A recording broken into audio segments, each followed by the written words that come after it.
eerder hier aan de deur. Bij Ilona. Maar toen wordt er nemens toes. Misschien hebben we vandaag meer geluk. Want het is het is een apart vuurtuintje. Want van de straat af zou ze alleen deze kei staan. Maar als ze dan in het huisje kijkt, dan staat er een jongske te beën.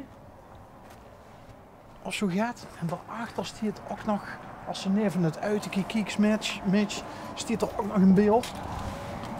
Maar zou je de kunstenares in kwestie ook toezien?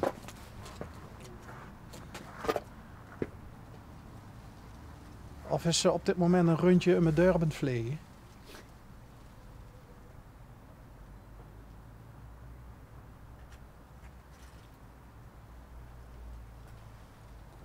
Ja.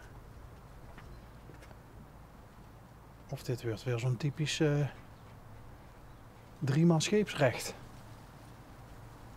verhaal dat we nog een keer terug moeten komen. Jammer. Boodschappen doen. Goed, ik heb mee met.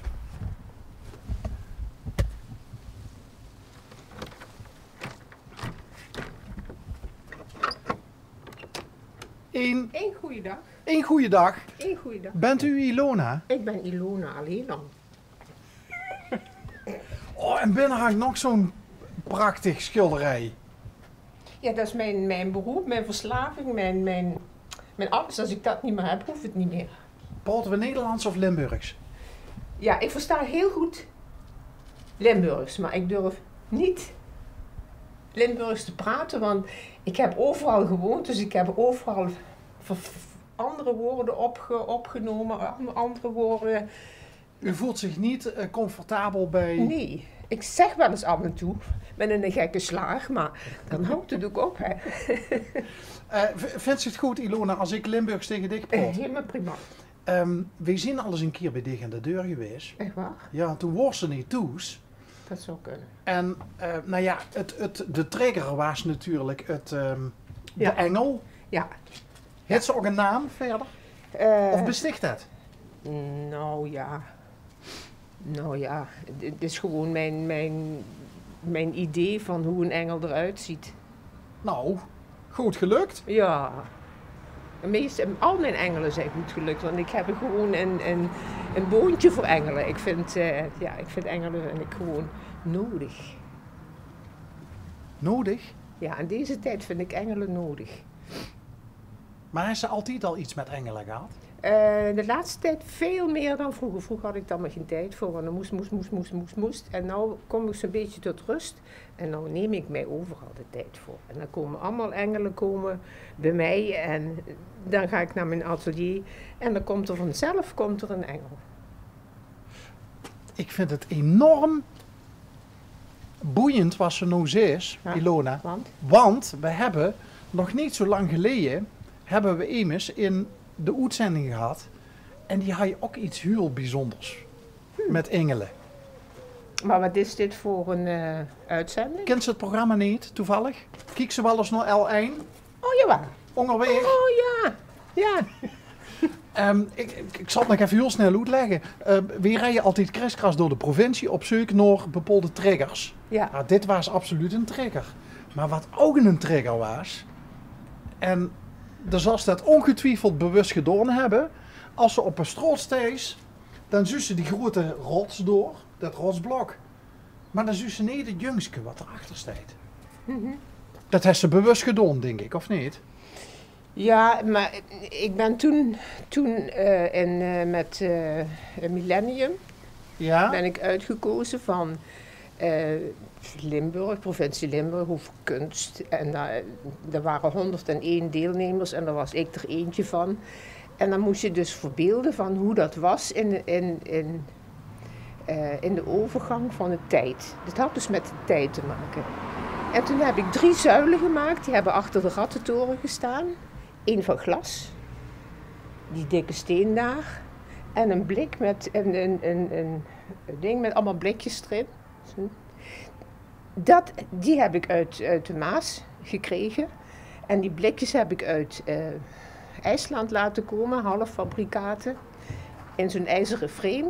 Dat is de tegenwoordige weggooimaatschappij. Ja. En dan was er nog een grote, hoe heet het, glazen zuil.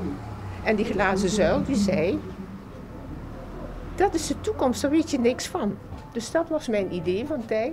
En als je tussen die 3 dingen in stond, ja, dan is het moment van nu.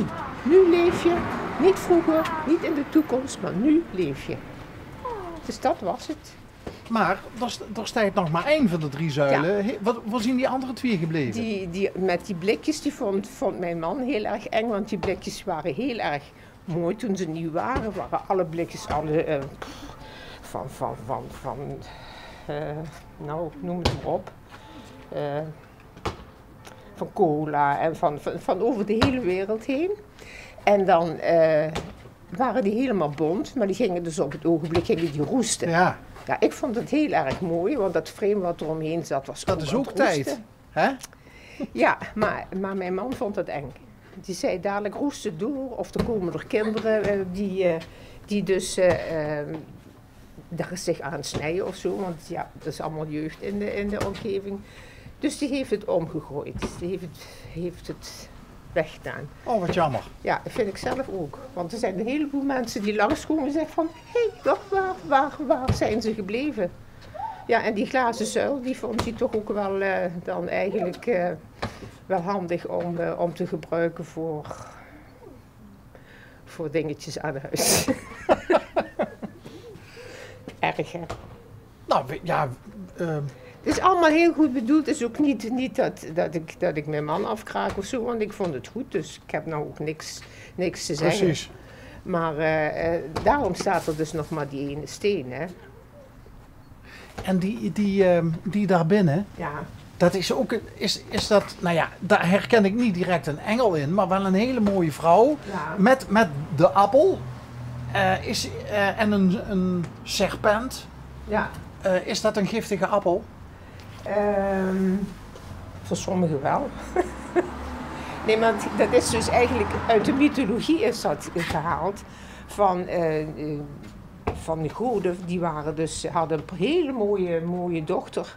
En dat vond de god van de onderwereld, even in het kort, de god van de onderwereld vond dat ook heel erg leuk. Die vrouw, die dacht, die snap ik niet. Ja. En die heeft hem meegenomen naar de onderwereld. En die ouders die waren natuurlijk in alle staten van waar hun dochter gebleven was. Die vonden dat echt heel verschrikkelijk. En toen zijn ze dus overeengekomen dat in de winter die dochter bij die god van de onderwereld bleef.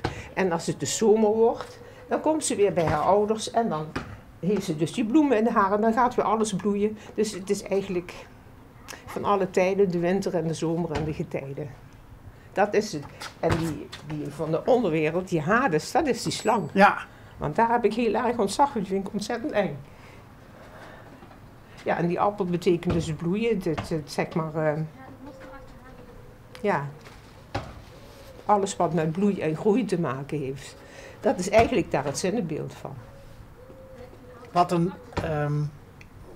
Wat een apart proces ga je er aan vooraf voordat je dan aan zo'n... Ja, Heeft je dat altijd gehad, ja. Ilona? Ja, ik heb altijd heel veel fantasie gehad en nog steeds.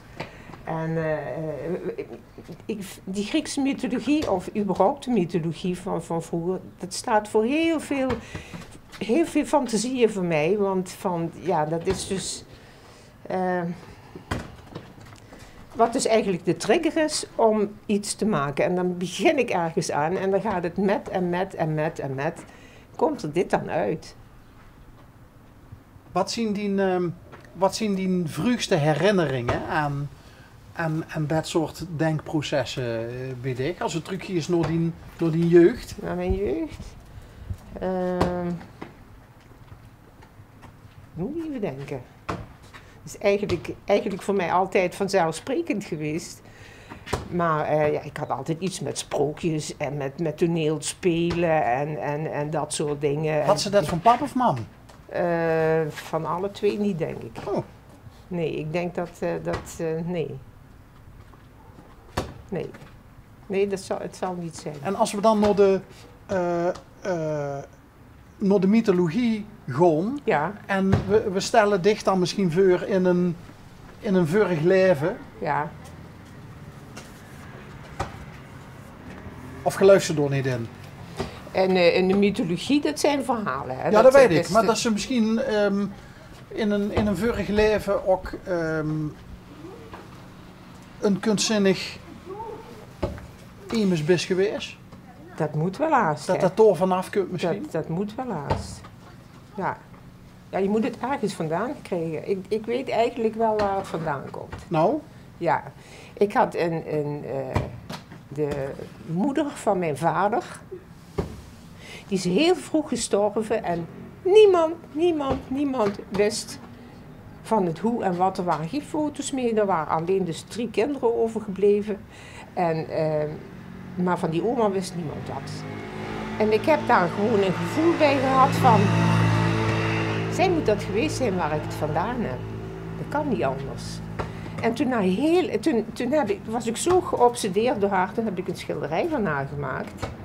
Waarvan ik dacht dat ze zo uit zou gezien hebben. Ja, en schilderen deden vroege vrouwen niet. Dat was dus iets voor de hoge adel. Maar ik denk, die heeft zeker viool gespeeld of die heeft zeker zoiets gedaan. Dat kan niet anders.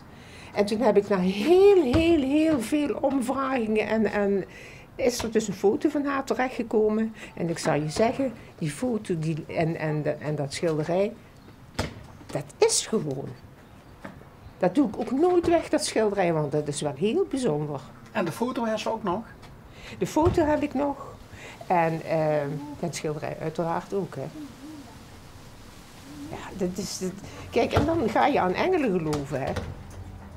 Als je zo lang erop zoeken bent van, ja, waar moet het waar komt het eigenlijk vandaan? Hoe kan het? En dan denk je, ja,